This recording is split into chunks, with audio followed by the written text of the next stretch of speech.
Alright, hey guys, I figured I'd do an official review of Klockwerks versus the Quadlock phone mount. No, I did start off with Quadlock. I've used Quadlock for both my bikes, I think for the past like 2 to 3 years now, and so far it's been pretty solid.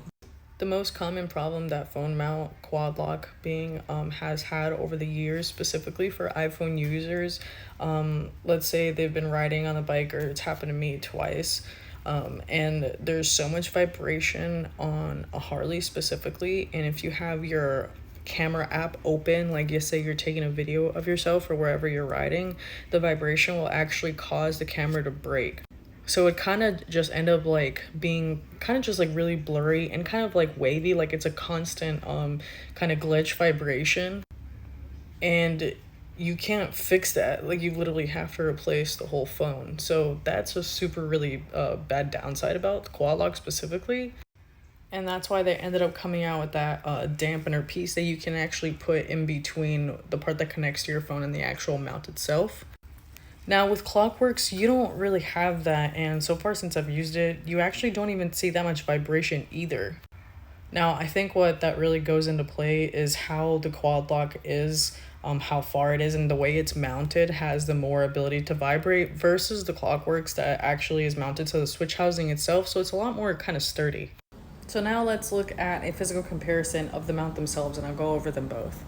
So up first, we have the Quadlock. All you guys know that have had Quadlock, it's kind of like a puzzle piece that you kind of insert to the empty tabs on the back of your phone adapter. Now you can either buy the adapter like I did, it's kind of just like a little sticker that you place on the back of your phone, or you can buy a case that already have that kind of piece embedded into themselves. I personally have never bought the case. I've always used just the adapter and the mount itself. Now the dampener piece is this other piece in the middle between the actual mount and this piece itself. You have to buy separately. But what I was meaning when it vibrates a lot is without this piece, or actually just in general, it kind of just moves around a lot, and it kind of has a lot of wiggle room.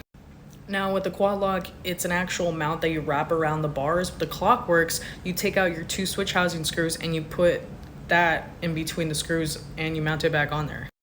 So it's actually a lot more sturdy because it's actually physically attached to the bike more than just kind of over it. It also does come with this long tether, so you can see I've wrapped it around the mount and the mirror itself just to keep it more secure from falling off.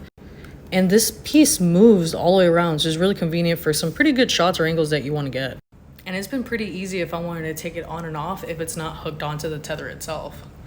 But honestly, having both and having Quadlock for years, my phone did fall off of it the other day. I think I prefer the Klockwerks. I just gotta get another one for the other bike.